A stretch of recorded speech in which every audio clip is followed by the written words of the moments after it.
He was just going for a late-night walk to clear his thoughts, until he found a girl unconscious on a park bench, 2 babies in her arms. What happened next would change his life forever. It was past midnight when Alexander Royce, a reclusive billionaire known more for his tech empire than his humanity, stepped out of his luxury car near an old park on the city's edge. He had just walked out of yet another awards event filled with hollow praise and fake smiles. He needed silence, something real. As he strolled through the empty park, a soft sound stopped him, a faint whimper. His eyes scanned the shadows until he saw a worn-out bench. There, barely visible under a tattered coat, was a young woman. She wasn't sleeping. She was unconscious. Cradled in her arms were 2 tiny infants, no more than a few months old, shivering despite being wrapped in mismatched blankets. Alarmed, Alexander rushed to them. The woman's lips were pale, her skin cold. She hadn't fainted from sleep. It was exhaustion and hunger. Without hesitation, he picked her up in his arms and signaled to his driver. "Warm up the back and call doctor. Melrose to the estate, now." The driver blinked in confusion, looking at the babies. "Sir, who is she?" Alexander didn't even look back. "I don't know, but she's not spending another night on that bench." By the time they reached his private mansion in the hills, medical staff were waiting. The woman, still unnamed, was rushed to the guest suite while the babies were checked and fed. As he watched the scene unfold, something in Alexander's chest tightened. This wasn't charity. It wasn't ego. This was the first time he'd felt needed. She blinked slowly, the soft linen sheets brushing against her skin. The light filtering in was warm, unfamiliar. For a second, panic surged. Where were the babies? Her eyes darted around until she spotted 2 bassinets beside the bed, each baby fast asleep, clean, warm, and breathing softly. "Good morning," a calm voice said from the door. She turned her head quickly. Standing there was a man in a sharp black sweater, his hair tousled but face kind. She recognized him. Alexander Royce, the billionaire. The man from the news, the magazines, the internet. Where am I?" she asked, her throat dry. "You're safe," he said gently, stepping closer. "I found you last night. You passed out in the park." She sat up slowly, clutching the blanket. "The babies. Are they okay?"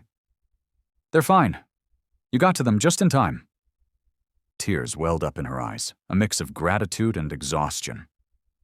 "I didn't know where else to go. We had nowhere. No one." Alexander didn't ask why. He didn't press.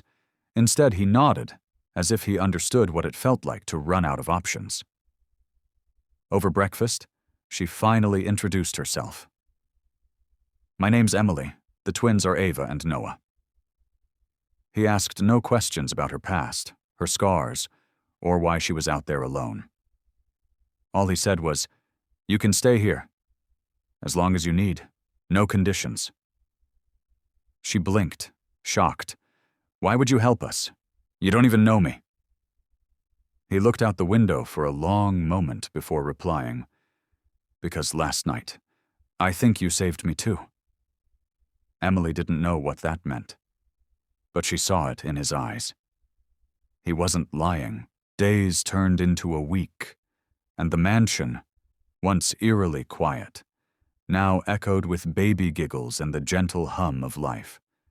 Emily moved cautiously through this new world. She was still adjusting, unsure if it was real or just another fleeting miracle that would slip away. Alexander was nothing like she expected. He wasn't the arrogant billionaire portrayed in the headlines. He helped feed the twins, cradled Ava when she cried, and sometimes just sat quietly with Emily, sipping coffee in silence that felt oddly comforting. Still, Emily kept her distance. She cleaned up after herself, helped the house staff even when they protested, and stayed mostly in the guest wing.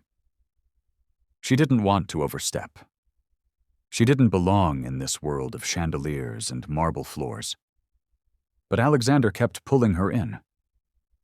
One night, while tucking the twins in, he lingered by the door and asked, "Can I show you something?" He led her to his private study, a room he told no one to enter. The walls were lined with books, a fireplace crackled softly, and in the center was a single photo frame on the desk. A woman, elegant and smiling. "My wife," he said quietly. "She passed away 2 years ago. I haven't let anyone in here since." Emily swallowed hard. "She was beautiful." "She was strong," he nodded. "Kind, just like you." She didn't know what to say, but her heart beat faster. The moment was interrupted by a loud knock at the door. It was a man in a long coat, eyes darting, Emily's ex-boyfriend. "You think you can hide from me?" he growled, eyes wild. "You and those kids? You belong to me." Emily froze, her whole body trembling.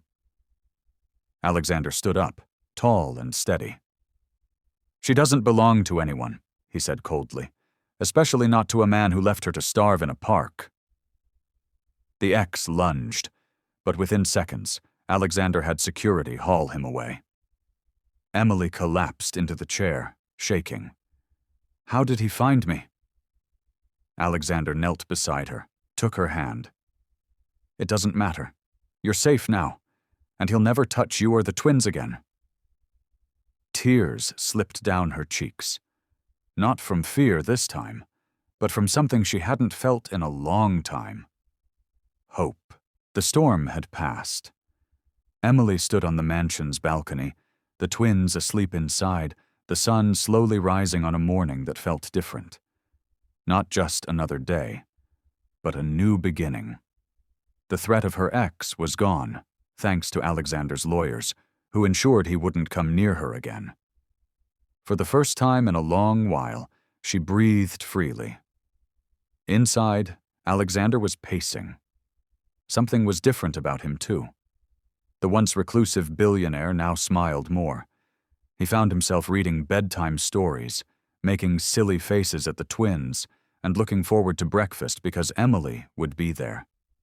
He couldn't deny it anymore. He had fallen for her. But would she feel the same? After all, their worlds were so different. He walked out onto the balcony, clutching a small velvet box. "Emily." She turned, surprised to see the nervousness in his eyes. "I know this is sudden.